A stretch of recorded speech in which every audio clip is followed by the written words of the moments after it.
अस्सलाम वालेकुम नाजरीन। आज हम बात करेंगे हालात हाजरा में जो वाक़यात हो रहे हैं और एक बहुत अहम खबर भी आपके साथ शेयर करते हैं थोड़ी सी। एक दो बातें कर लें मीडिया के हवाले से। सोशल मीडिया का जो ट्रेंड बनाने का एक अंदाज है, तो अब सोशल मीडिया का जो एक बूम था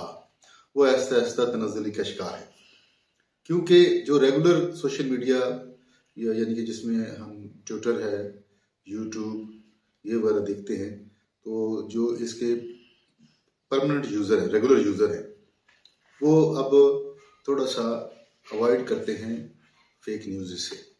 क्योंकि एक भेड़ चाल गुज़श्ता कई सालों से जो बनी हुई थी वो अब आहिस्ता आहिस्ता दम तोड़ती हुई नजर आ रही है। वो इस तरह के चंद एक ऐसे वाकयात पेश आए हैं कि एक वो साहब हैं जिनकी वो आंख पर जख्म का निशान है और कोई उसकी तस्वीर लगाकर सोशल मीडिया पे ये बताया गया कि ये कागजात नामजदगी जमा कराने गए थे, लेकिन उनके साथ हाथापाई हुई, उनको मारा गया। लेकिन उनके जो अहल खाना या उनकी बीवी की तरफ से फिर इसको क्लियर किया गया कि नहीं, वो तकरीबन वो 8 दिसंबर की बात है, उस वक्त उनके वो बाथरूम में गिरने से चोट आई थी या वो जख्म के निशान है, उनकी चोट आई थी, उसका कागजात नामजदगी जमा कराने से कोई ताल्लुक नहीं। बहरहाल, लेकिन वो पहले बहुत सीनियर जो है सहाफ़ियों ने और ट्रोल्स ने, बहुत सीनियर लोगों ने उसको रीट्वीट भी किया, उस पर अपने बड़े सख्त और जारहाना किस्म के कमेंट्स भी पास किए। तो अब ये इस तरह की जो बातें, एक और जो जस्टिस काजी फाइज ईसा की शख्सियत के साथ मंसूब किया गया कि एक नोटिस जारी किया गया है कि जो बेगमात होंगी जजेस की, वो तलाशी से इस्तिस्ना होगा उनको। यानी कि ये भी एक फेक न्यूज़ थी जो कि तकरीबन कोई 24 घंटे चलने के बाद दम तोड़ती हुई नजर आई। और इस पे भी इनको भी रीट्वीट करने वाले जो अफराद थे वो बहुत अपने आप को, या वो मशहूर भी हैं, सीनियर भी हैं, उनकी फॉलोइंग बहुत ज़्यादा है। तो अब ये इस तरह का जो मामला है सोशल मीडिया वाला, ये तो ऐसे ऐसे दम तोड़ता हुआ नजर आ रहा है। और इसमें जो झूठ है, जो बाद में दूसरे या तीसरे दिन पता चल जाता है कि ये सारा झूठ था, फेक न्यूज़ थी। तो अब जो है, जो रेगुलर सोशल मीडिया यूज़ करने वाले लोग हैं, उनको समझ आ गई है कि ये असल में हो क्या रहा है। और जो किसी पार्टी से वाबस्ता है या पार्टी से किसी की वाबस्तगी नहीं भी है, उनको भी समझ आती जा रही है कि कौन से क्रेडिबल लोग हैं जिनके ट्वीट्स को हमने सीरियस लेना है, और कौन से ऐसे लोग हैं जिनके ट्वीट्स को हमने सीरियस नहीं लेना, और कौन से ऐसे यूट्यूबर हैं जिनके कमेंट्स को या कंटेंट को सीरियस लेना है, और कौन से यूट्यूबर्स ऐसे हैं जिनके कंटेंट को या उनके गुफ्तगू को या उनके तजिए को सीरियस लेना है। बहरहाल, ये एक मुख्तसर एक सोशल मीडिया के हवाले से बात कर रही थी, क्योंकि ये ट्रेंड का जो रिवाज था, जो हमेशा टॉप ट्रेंड रहा करते थे, वो आहिस्ता आहिस्ता नीचे की तरफ आ रहे हैं, और लोग ऐसे हजरात को और ऐसे लोगों को ढूंढ रहे हैं जिनकी बात में वजन हो, सदाकत हो और सच्चाई के साथ जुड़ी हुई हो, फेक न्यूज़ ना हो। बहरहाल, आगे जो इलेक्शन के हवाले से हम जो बात कर रहे थे उसी को हम कंटिन्यू करते हैं कि इलेक्शन 8 फरवरी को होने जा रहे हैं, और इसके लिए तमाम जमातों ने अपने अपने कागजात वगैरह जमा करवा दिए हैं। कल उसकी आखिरी तारीख थी, और इसमें जो मफरूर हजरात हैं उन्होंने भी अपने कागजात जमा कराए हैं, जो पसे पर्दा बैठे हुए उन्होंने भी, और इसमें तकरीबन तमाम पार्टियों ने जो कैंडिडेट अपने शो किए थे उन्होंने। लेकिन मैं एक इसमें बात करता चलूँ, जिस तरीके से एक मुनज़्ज़म तरीके से पाकिस्तान मुस्लिम लीग नून ने जिस तरह एक मॉडल टाउन में बैठकर और हर डिवीज़न के अफराद को बुलाया और उनके इंटरव्यूज़ किए, इंटरव्यूज़ करने के बाद ये डिसीजन किया कि किसको किस जगह पे टिकट देना है, किसको नहीं देना। तो मैं हैरान हूँ कि बहुत सारे अफराद ऐसे, जिनकी एक एक सीट पे कई कई अफराद ने टिकट के लिए अप्लाई किया, जिनमें साबिक लोग भी शामिल हैं और जो नए आने वाले भी शामिल हैं। और एक बड़ी अहम बात यह है कि पीटीआई से जिन्होंने लाताल्लुकी का या अलहदगी का या सियासत छोड़ने का ऐलान किया, वो भी टिकट नून लीग का हासिल करने वालों में या दरख्वास्त देने वालों में वो शामिल हैं, और कागजात उन्होंने जमा करवा दिए। और इसमें एक और मजीद बात मैं बताता चलूं कि जो पाकिस्तान इस्तेहकाम पार्टी है, जहांगीर तरीन ग्रुप जो है, वो भी यानी कि एप्लीकेशंस में वो भी नून के टिकट के तलबगार हैं। अब ये एक सिचुएशन अजीब तरह की है कि जिस तरह कि तमाम पार्टियां जो ख़ास तौर पर पाकिस्तान तहरीक इस्तेहकाम है, मुस्लिम लीग नून के पुराने वर्कर्स हैं और नए जो वर्कर्स वो जो शामिल हो रहे हैं, और दूसरा जो पाकिस्तान तहरीक इंसाफ को छोड़कर और या सियासत छोड़कर आए हुए हैं, वो भी ये सिर्फ एक ही तरफ सारे दौड़ के आ रहे हैं कि पाकिस्तान मुस्लिम लीग नून से उनका टिकट कंफर्म हो जाए। और ये दौड़ अभी चलती रहेगी 2-4 दिन, तो सिलसिला जारी रहेगा और लोग कंफर्म होते जाएंगे। जो अपने जो कागजात नामजदगी के साथ वो टिकट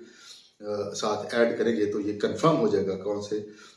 लोग जो हैं वो इलेक्शन की तैयारी में हैं। जिस तरह जहांगीर तरीन साहब जो हैं वो अपनी पार्टी के निशान पर मुल्तान से 149 से इलेक्शन लड़ने के लिए जा रहे हैं। वहाँ उन्होंने अपने कागजात जमा करवा दिए, जबकि वहाँ तारक रशीद साहब पहले MNA का इलेक्शन लड़ा करते थे। बहरहाल ये एक मुख्तसर सा मैंने, लेकिन इसके मुकाबले में मुस्लिम लीग नून जिस तरह मीटिंग्स कर रही है, जिस तरह इंटरव्यूज कर रही है, जिस तरह का वो सीरियस ले रही है इंतखाबात को, ये संजीदगी और किसी जमात में इस हद तक नजर नहीं आ रही। या तो उनके पास कैंडिडेट्स नहीं है, या वो एक उनके सिस्टम के तहत वो खुद ही उनको टिकट वगैरह दे देंगे, या कोई और वजूहात हैं। लेकिन इजलास या मीटिंग या इंटरव्यू और किसी जमात ने भी ये एक प्लानिंग जो अपनाई है मुस्लिम लीग नून ने, ये प्लानिंग और किसी पार्टी ने नहीं अपनाई। बहरहाल कैंडिडेट तो सारी जमातों में आ रहे हैं, और दूसरा पाकिस्तान तहरीक इंसाफ में अब ज़्यादातर वकला हजरात हैं जिन्होंने टिकट के लिए अप्लाई किया है और वो इलेक्शन लड़ना चाह रहे हैं पाकिस्तान तहरीक इंसाफ की तरफ से। बाकी आपके इल्म में है, पहले ही मैं मजीद बताता चलूँ कि हमाद अजहर साहब, आजम स्वाति साहब, अली अमीन बुड्ढापुरी साहब, मुराद सईद साहब, मोहम्मद असलम इकबाल, करामत खोखर, गुलाम मुहिउद्दीन, वासक कयूम, मुसरत जमशेद चीमा साहबा, बल्कि जमशेद चीमा साहब भी, और जुबैर नियाजी साहब भी, फैसल, अच्छा ये जो लोग हैं ये इनके शनाख्ती कार्ड जो है ब्लॉक कर दिए गए। अगर इनके कागजात भी होंगे तो क्योंकि शनाख्ती कार्ड ब्लॉक है इनका, तो ये इश्तिहारी हैं और ये इलेक्शन में पार्टिसिपेट नहीं कर सकेंगे। और एक और इसमें एक अजीब खबर भी मैं आपको जाते जाते देता चलूँ कि फैसल करीम कुंडी साहब ने गुज़श्ता दिनों इजहार ख्याल करते हुए मीडिया से एक बात की कि हम पाकिस्तान तहरीक इंसाफ के जो लोग हैं जो सियासत छोड़ चुके हैं या जो इस पार्टी से अब ताल्लुक नहीं रखते, वो अगर हमारे साथ मिलकर इलेक्शन लड़ना चाहते हैं तो हम तैयार हैं आपको लेने के लिए। लेकिन अब इसमें ये क्या खेल है कि एक बात जो है उनके लीडर जो है आसिफ जरदारी साहब, वो 2 दिन पहले कह रहे हैं कि पाकिस्तान तहरीक इंसाफ के साथ किसी किस्म का कोई सियासी अलायंस नहीं हम करेंगे और किसी शख्स को हम उनके साथ मिलकर इलेक्शन लड़ने का कोई प्रोग्राम नहीं।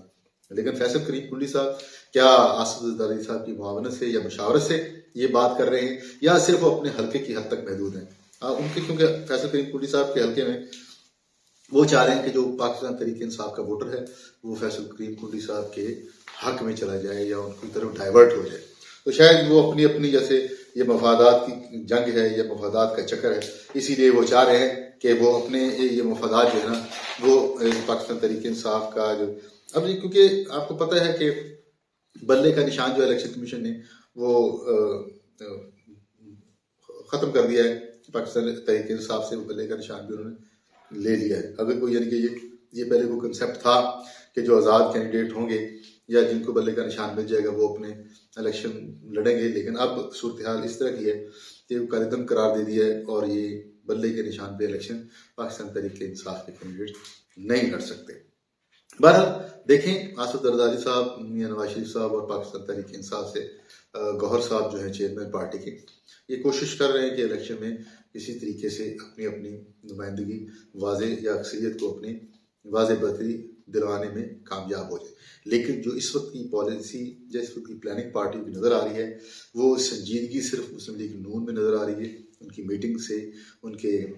इजलासों से, उनके इंटरव्यू से और एक एक सीट पे कई कई अफराद जो टिकट के लिए अप्लाई कर रहे हैं, इससे अंदाज़ा हो रहा है कि रुझान जो है वो इसी पार्टी की तरफ है। और जो पाकिस्तान तहरीक इंसाफ है उसमें वकला की तादाद ज़्यादा हो गई है जो टिकट के लिए अप्लाई कर रहे हैं, और जो तकरीबन ज़्यादा अफराद ऐसे होंगे जो नए होंगे। यानी कि पुराने खिलाड़ियों में से नहीं होंगे, क्योंकि